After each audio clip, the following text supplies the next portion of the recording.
Welcome to Spectacle on Television Nigeria. I am your host, Daniel Atai.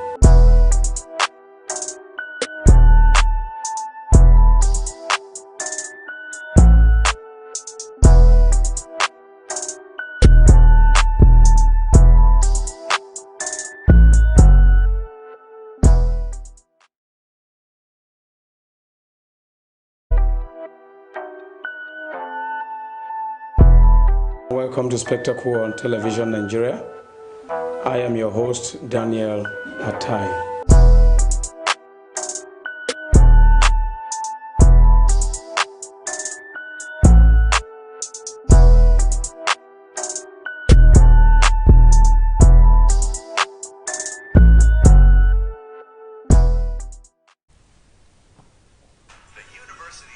The federal government to absorb empower beneficiaries into ministries, departments, and agencies.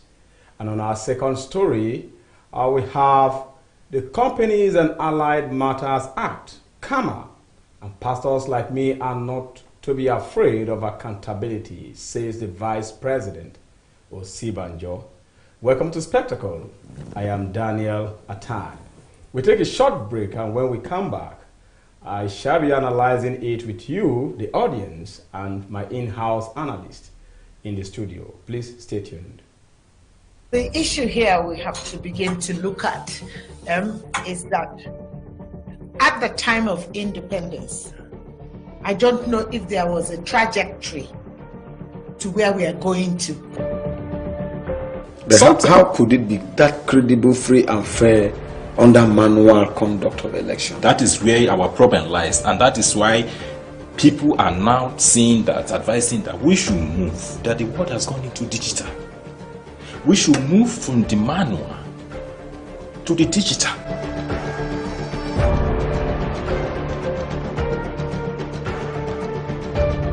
We cannot keep doing different results. The only way you create jobs from your ministry is that you have to encourage local content. If you look at the profile of Sally Mama, there is a caveat in this leave given to him. He should seek medical help if he's fine.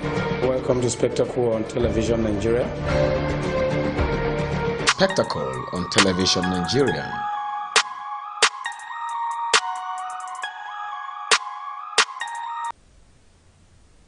All right, welcome back. Like I told you, my in-house analysts are here in the person of Mercy Joe and Victor Tehamba. Lady and gentlemen, welcome to Spectacle. Yeah, thank you. Thank you very much. All right, I want us to, with the audience, to participate with us as we discuss this absorption of eligible empower beneficiaries into the ministries, department, and agencies. And also we'll look into the CAMA law or the CAMA Act. A lot of people don't know what that CAMA Act stands for. So, and a lot of pastors are also reacting against that act.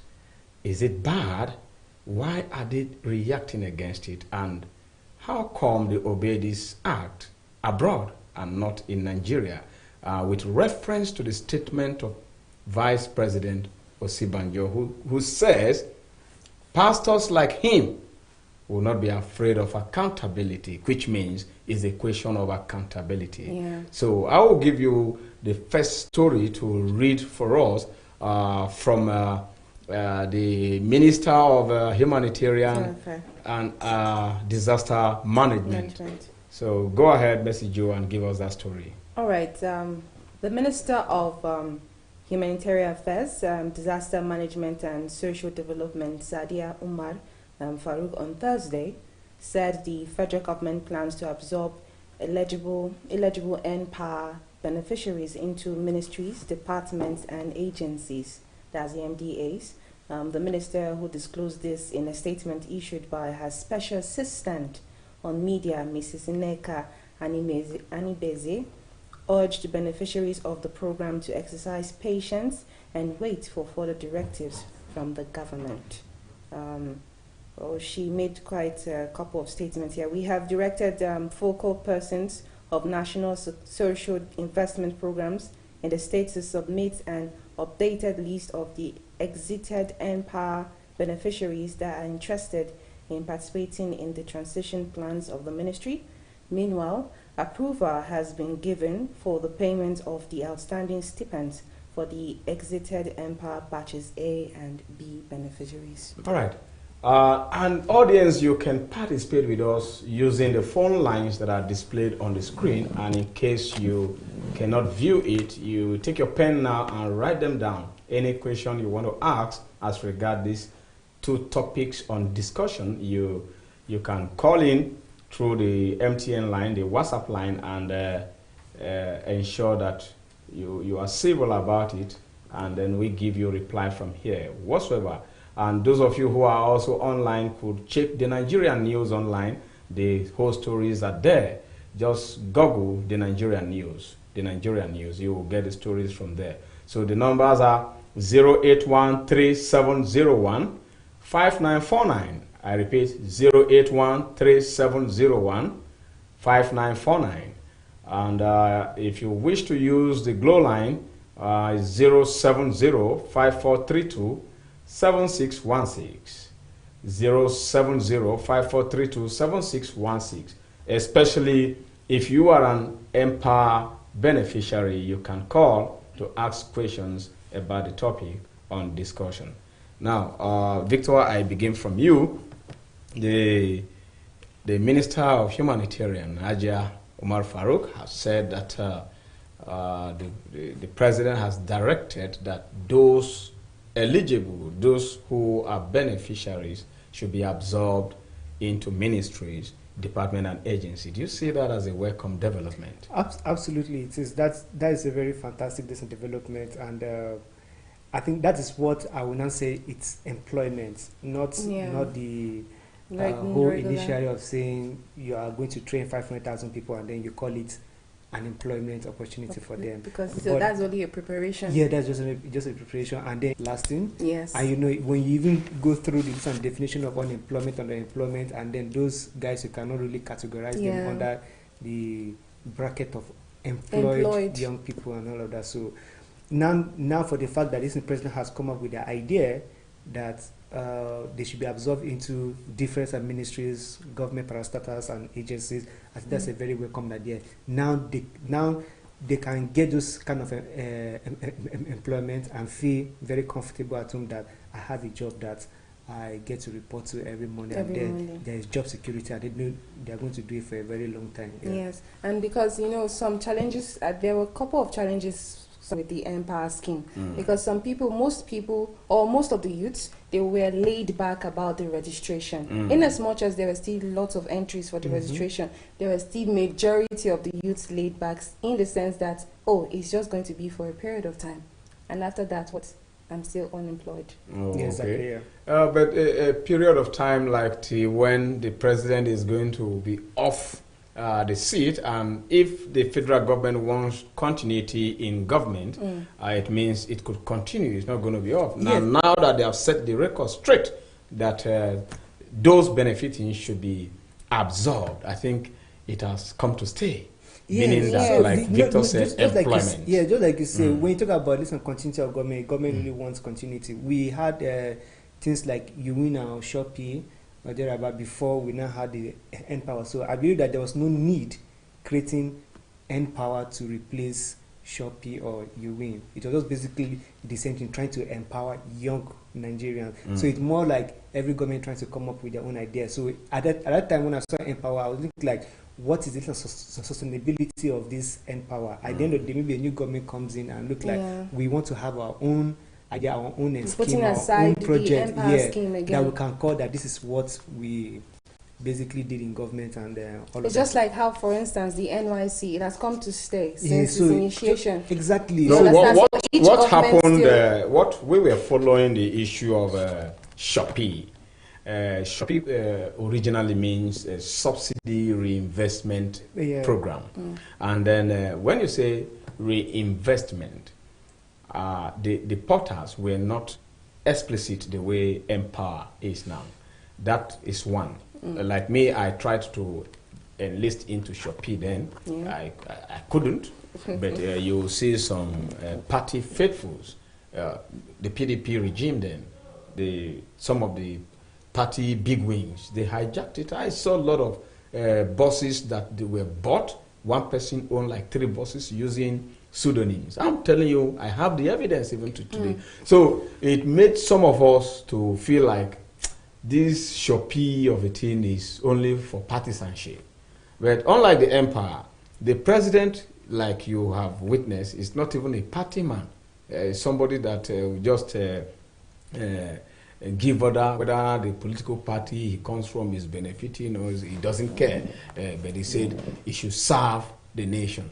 And that is why a lot of people enlisted. I think I enlisted some persons in my local government and in the state, even up to 120 persons when the empire stuff came up. And I used to tell them that, look, this is the only way something can get to your stipend.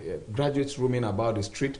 And today, we are letting them know now that the federal government also under the Minister of Humanitarian and Disaster Management has given another directive for them to be, placed under ministries, department. That means they are going to have federal government job, automatic job. Now, irrespective of even saying they are going to have federal government jobs, I hope it won't be situations like even the NYC scheme where you post some of the youths to ministries, and then at the end of the day, they are not even doing anything. They just come to report and go. Well, I don't think there's anything strange. We have this, it's already the sort of culture in Nigeria, and then he just mentioned some of those hitches that he found with Shopee and all of that.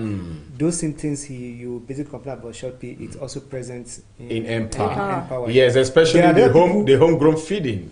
The homegrown feeding, I could tell. I honestly, in my state, which is Benue, I had issue with the focal person, and now the focal persons are still going to handle this one, isn't it? Yeah. From what you read out now, the focal persons of Empower at the state level are still going to handle this thing. So what we should be looking at now is the transparency of it, so that it will get to the end beneficiaries, especially in terms of job placement at the ministries or any of the departments or agencies. The thing is, my only concern here is this: the Empower project to enlist in the Empower project. We had this many lessons racketeering behind the back, people trying to cut corners, people putting their own people there. Some people having more than 10 slots that.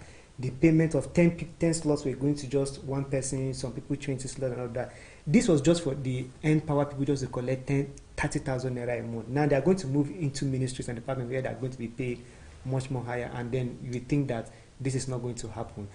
It's definitely going to happen. It is still boiled down to those who have connections, those who know people. But my only consideration is whether you know somebody or not. As long as you are given the job, at least it means you needed the job. Some certain percentage. It means you needed the job. So it means some percentage of people have been moved away from this labor market and they are now employed. So it will still reduce the moved away from the unemployment market. Yes, exactly.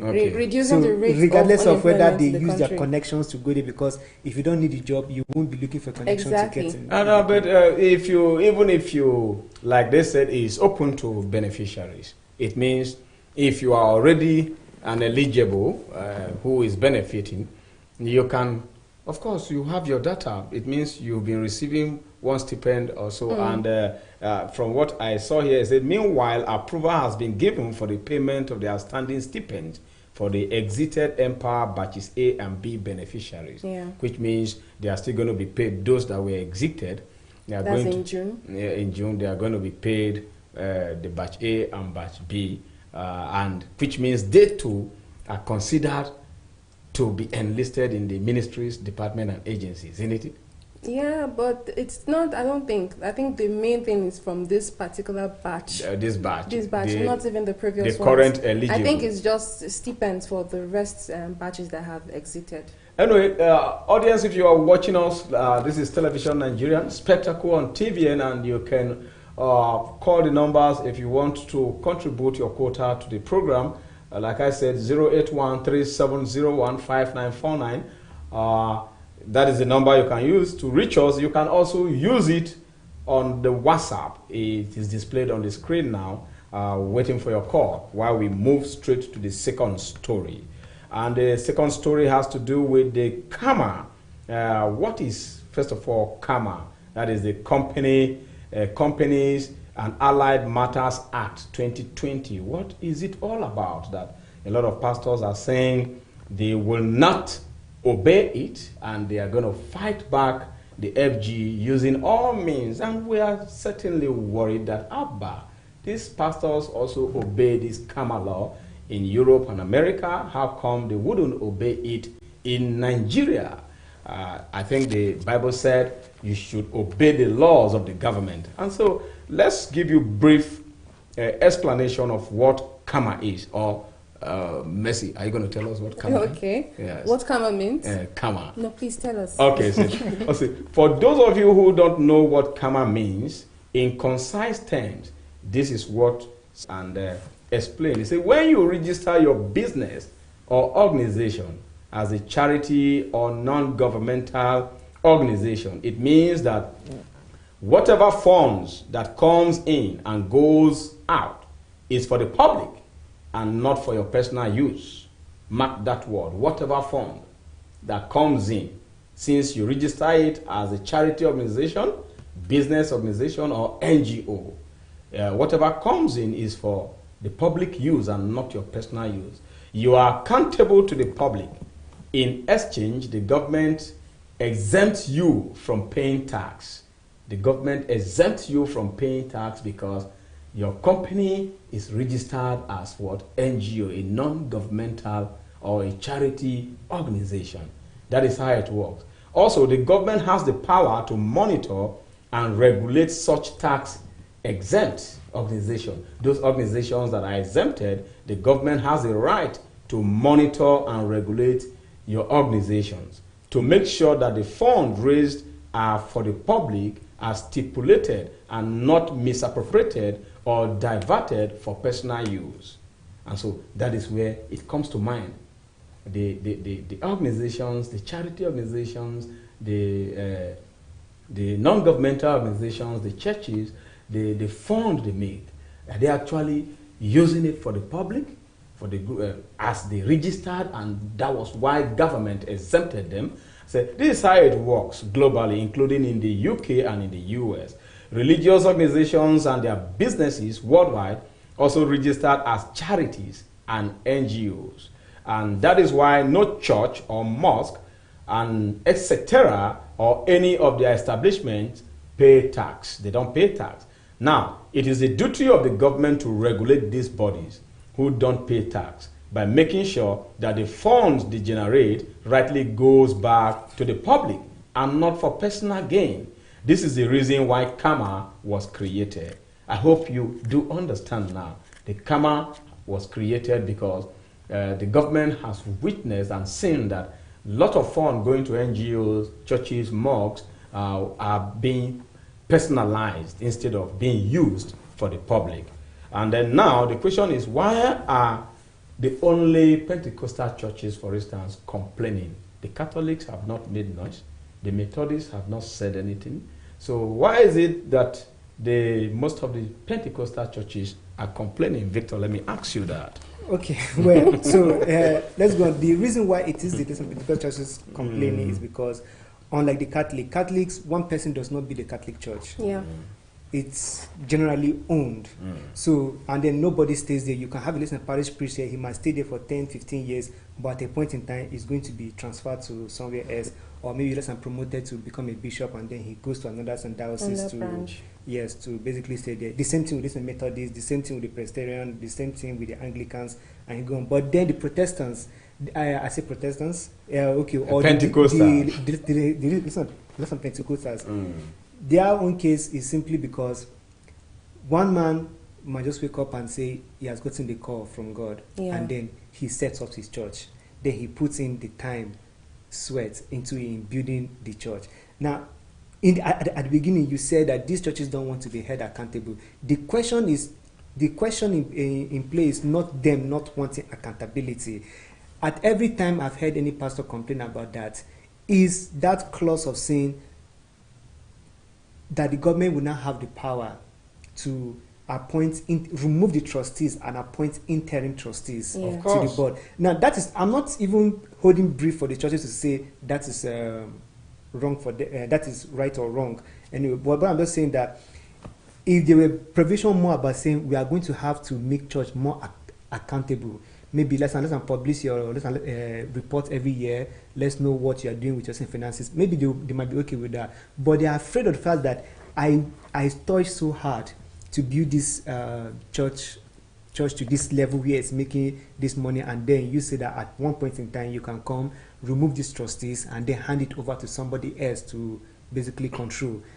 I think that is where they're having that problem from. Yeah. And we have to look at it that I also think it's a problem, not because I think it's bad. I only think it's a problem because with the way we run things in Nigeria, we are very political. So it means that within the church, even within the trustees themselves, if at the time maybe they feel like they want to make a change, so a few people within them can then begin to plan that coup and then begin to make allegations of whatever that has to be made allegations, and then the CAC comes in and says, okay, these people from your own church have even made these allegations against you, so you need to step aside and let us meet that intent. It's just what I think is going to breed more politics into the church and disrupt a lot of proceedings into the church because it's Nigeria, not because the law is wrong. Good. Because we are in Nigeria. Because we are in Nigeria. Yes. Yeah. And what is wrong with being in Nigeria? Because we have learned how to do things more politically than doing things with our social conscience for what is right. Doing things legally. Yes. Doing things constitutionally. We are more this in political. So if most of the times why you have problems go on and on, even in this political space, because sometimes people are using the law. See, the law always might not have a loophole, but some people will use that same law to create a loophole. Just like what I said now. The law says that the governor has the authority to remove some certain trustees and appoint interim trustees for some certain reasons. What is there? So if I'm a member of this church and with some of my aggrieved people, and then we say we want to remove this administration, these trustees, what do you have to do?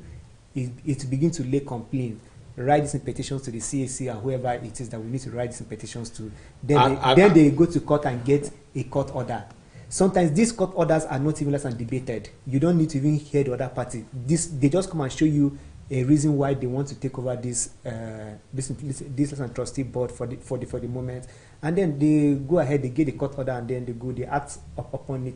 The law is clean, is clear, but then some people can also use it as a loophole to now get these churches, they are, thank you, Victor, they are charitable organizations registered by CAC. Yes, and they are exempted and from paying taxes. Yeah. So now, if they are exempted from paying taxes and their body is meant to be a firm that is for the public, yes, for the public, people, yes, whatever money that they are making from that place is supposed to be for their members of the churches and for the public generally. For the welfare of the public. Like healing school, like in Catholic, they have missionary schools. Missionary schools. They have hospitals. They take money to. They have what do you call it? Those saints that they use, Saint Vincent de Paul. You know, they give to the poor. One could see those things vividly. Now, you know, like you read just now, the Pentecost churches are the ones making noise. You don't see the Catholic and most churches. of the pastors making this noise, rejecting the Karma, have been indicted in one fraud or the other. And they go to UK and they go to US, they obey these laws. In the UK, they have churches in US and in UK. Yes. They obey the law. Like Victor said, a problem with Nigeria. So I want to know, what is the problem with Nigeria? Is there no politics in US or UK? Is there no religion there? In this context, I don't see a problem. Because now we have Catholic churches that have schools. They almost don't pay for anything to attend those schools. Yes. But we have Pentecost churches that the owners themselves, they have some schools. Big schools, universities. And then you see that, the members can't even afford to enter that university. So now the question now is, you see these parishioners, the priests in the Catholic churches, you will notice that most of them, they are always living inside the church. Yes. They live inside the church. They don't drive big exotic cars. No. They don't have their own personal house. It's the money from, you see, when they say public, they are also part of the public because they are inside there. Yes. So whatever the parishioners contribute, okay, they come this Sunday, we need to do this harvest for pastor and our priest, for father to do this, to do that, but he's inside the church. You don't see him flying from one private jet to another private jet. But you see this Pentecostal, the ones that are actually making noise, they are the ones that you see them flying from one private jet to another private jet. They are even competing. So that is why they have to using talk. private jets. Now they have a problem with saying that the trustees, like you're saying that at any point in time, if the government is seeing or understanding that there are some fraudulent activities the going government on, have the power, because they have the power to understand what is going on. Because we are very much aware in this our country now that most of these churches, some people actually use them to carry out illegal things. Yes. Because nobody is checkmating them. Yes. Even NGOs, nobody checkmates them. Yes. Most NGOs, you see, they just spring up and say, I have an NGO because I want to frontier for somebody. Yes. So the karma has come to stay. Yes. It has to move on. It should stay. It should stay. It should stay. They should be accountable. If they don't have anything in their cupboard, and by the way, it should stay. Even when you look at the churches that are even complaining in the category of the Pentecostal churches, you can see Redeem is not complaining because Redeem is not entirely a one-man business running show. Pastor Chris is not complaining too. Christ Ambassador. No, that one is not one man because he's I think a group of persons. Like no, seven. He has a healing school too and so on. So I don't think he's complaining. But Pastor Yodepo, I'm sorry, complained. He busted, and one other pastor again, Pastor Sulaiman. But like what I said earlier, when you look at these people, they complain. Always look at what is the cross of their own complaint. Yes. It is not that they don't want to be accountable to the government. I think what is riling their head is the fact that they can be removed. And then if it's not them that can be removed. No. The thing is what the if law they are says. not doing the wrong thing, if they are on the right path, they would not be scared of that. Exactly. It will happen if only you are caught by the law. But if there's nothing like that, have you heard in the news that one pastor was used to launder money in Saudi Arabia? It was all over the news on the course of Magu case and Malami case. In order for the government to truly trace the fight against corruption, where monies went, we discovered from the newspapers and all over the televisions that yes, money was laundered through a pastor, laundered at United Arab Emirates in what do you call that place? Dubai. You know what I'm saying? And a lot of pastors building gigantic churches, mansion. Let me say mansion because church is you and I, isn't it? Yes. The church is the body of Christ, which means you and I. It's not the building. Now they build this gigantic building, which is good for God, but the act of charity they registered to comply with, oftentimes not being followed. The people they put as board of trustees to mount their finances, to checkmate their whatever, they are people of their own crony. So politics is also in the church. True.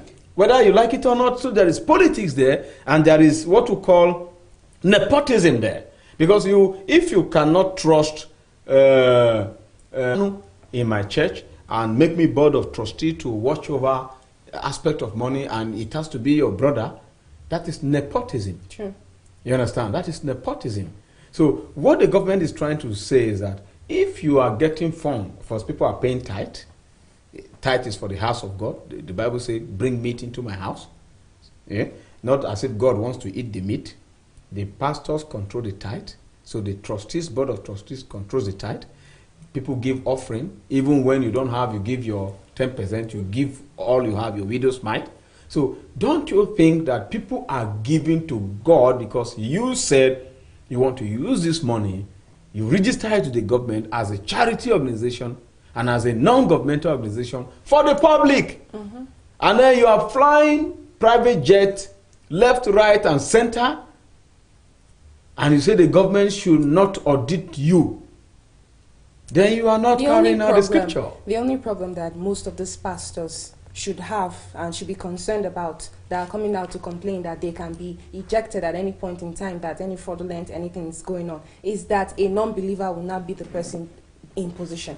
That should even be their worry now. But a non-believer in Europe, in America, in the UK, that they have churches, are they not obeying those laws there? They are obeying those laws. That is common. In UK, they have churches there. As a matter of fact, there was a time in St. Christ Embassy that the government of UK brought trustees. I get what I'm saying? Brought trustees when there was issue with the general overseer and the wife.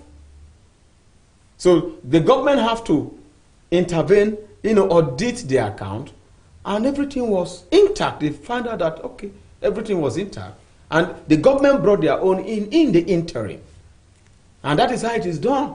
So here, why should a pastor say the government should not make you accountable? Anyway, the vice president has said it. Yeah, he has said it all. He has said it all. You can check that news. Viewers who are watching us, is live on the Nigerian news portal, online. You can check that news where Vice President Osiban just said that pastors like him will not be afraid of accountability, because pastors are supposed to be doing what? The right thing, and supposed to be charitable to the public. But if the vice president says that pastors like him, he's a pastor, we will not be worried. Of course, pastors like him can never be worried. because the thing is, he does not own a church. He only pastors under this ministry, which is the Redeem, just like which operates just like this in the Catholic Church. He can be transferred. He does not own a church. He's a redeemed pastor. Well, I think with his statement, he means the objective. That's the aim of actually attaining the throne of saying you want to preach, you want to have a church, you want to be a pastor. Because we have different people who wake up every day and say, like you said, they have been called by God and they want to open church all in the name of his business. And they want to open NGOs. And they register it as non-governmental to exempt tax. As a matter of fact, it's fraudulent on the part of a man of God. It's fraudulent on your part that you told the government that this, your organization, will be accountable to the public. And then you use the same fund that the public is donating to you in the name of faith for your personal use, for your family use. And even people in your church could be seen with abject poverty written all over them. Is a sin. As a matter of fact, it's a sacrilege. Well, the thing is, each time I speak, it will look as if I'm holding brief for this. No, you speak yours. No. We are rightly on point here. No, but the thing is, when you basically look at this in the most, when you look about these other churches having schools that people cannot attend, you also understand that sometimes they don't even build those schools in their personal names. They build it in the name of the church. So even when you are going to look into those accounts of how they spent the money, it doesn't go directly to the pastor as an individual. And we also look about how much money they have gathered for themselves as owners of the church, as the board of trustees and whatever. They know how to apportion a large sum of salary to themselves now to take care of themselves. So with all of this, it could still be within the legal framework. It must still be legal with the way they operate, but then we will just be very concerned about what you set up. And they don't also forget that these churches also carry out charity activities. I know for a fact that in Winners Chapel, for example, there are people that they give at least about 20 to 50 people scholarships to attend Convenant University or a landmark for free. Scholarships to attend. So there are those one, and then there are those other people too. They also help graduate. Every church does those. And so if I'm getting you right, is the public eats, we the pastors we eat too. Yeah. We give more. Some portion. More. You see, you're getting it right. It's like a justification there. You see, MCR. Somebody on let's take one or two comments here. He said Chris Paul is trying to react. Said the number is not displayed on the screen. So FCR, please take note. Say, please, Catholic Church is a state-owned. It is established as a government of its own in the United States of America. And he was a multi-millionaire. He was helping people before he ventured into the ministry. And now when he buys plane, you will say he used the church money. Okay, you have not asked the question, whose money did they use to start that ministry? Is it the government money? Do you know that some individuals spent about 10 million, 15 million, 20 million to establish a church? Have you ever asked where did they get the money to establish church? And you're talking of the offering that is given. How much does Nigerians give offering? Many of you cannot give offering more than 10 naira, 20 naira. I think the unfortunate thing here is that the law is here. I think it's envy. You're not accusing politicians whose salaries are 29 million every month. You are not accusing them that they have houses abroad. You are accusing men of God who have their business established, who are paying tax, who have helped people down the road, build hospitals. You are accusing them of using private jets. Is that not envious? Mr. I. You accuse politicians. How many politicians have you come on the air to blasted them? Have you not heard that Dubai is being owned now by Nigerian politicians? Mr. I. Mr. I. I'm hearing you. It's just you cannot be persecuting the church. It is. Do you know that the same Kama, the same companies and earlier acts? From the secular law, you regulate the church. It is the church that appoints